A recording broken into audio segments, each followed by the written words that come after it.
Welcome প্রিয় দর্শক। বাংলা সিনেমার জনপ্রিয় আলোচিত নায়িকা পরিমণি। অভিনয়ের বাইরে ব্যক্তিগত জীবন নিয়ে সবসময় আলোচনায় থাকেন এই নায়িকা। এবার নিজের ডিভোর্স অ্যানিভার্সারি নিয়ে সকলের সামনে কি বললেন পরিমণি। অন্যদিকে প্রাক্তন বউকে নিয়ে কি বললেন নায়ক শরীফুল রাজ।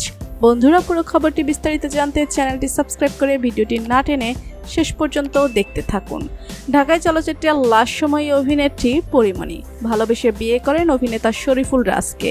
যদিও সে সংসার বেশি দিন টেকেনি, মাত্র 2 বছরের মাথায় 2023 সালের 17 সেপ্টেম্বর আলাদা হয়ে যান তারা। সম্প্রতি তারকা দম্পতির বিবাহ বিচ্ছেদের 1 বছর পূর্ণ হয়েছে। এই উপলক্ষে ফেসবুকে একটি স্ট্যাটাস দিয়েছেন অভিনেত্রী। একটি ছবি প্রকাশ করে পরি লিখেছেন, আজ এখন যখন আমি আমার দিকে দেখি, আমি দেখতে পাই একজন পরিপূর্ণ সুখী মানুষকে। এই জীবনে কষ্ট থাক, সেটা কেবল বড় হওয়ার কষ্ট।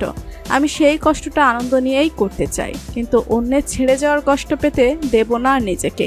এই তো কেমন হাসতে খেলতে ওদের নিয়ে জীবন উদযাপন করছি।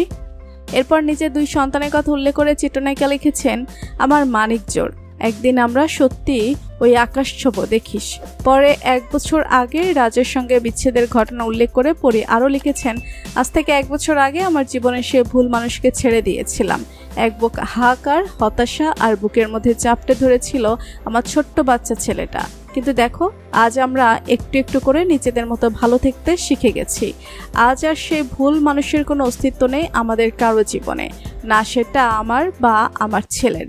সবশেষে বিবাহ বিচ্ছেদের জন্য শুকরিয়া আদায় করে তিনি লিখেছেন, শুকরিয়া, আমরা ভালো আছি, হ্যাপি ডিভোর্স অ্যানিভার্সারি পরি।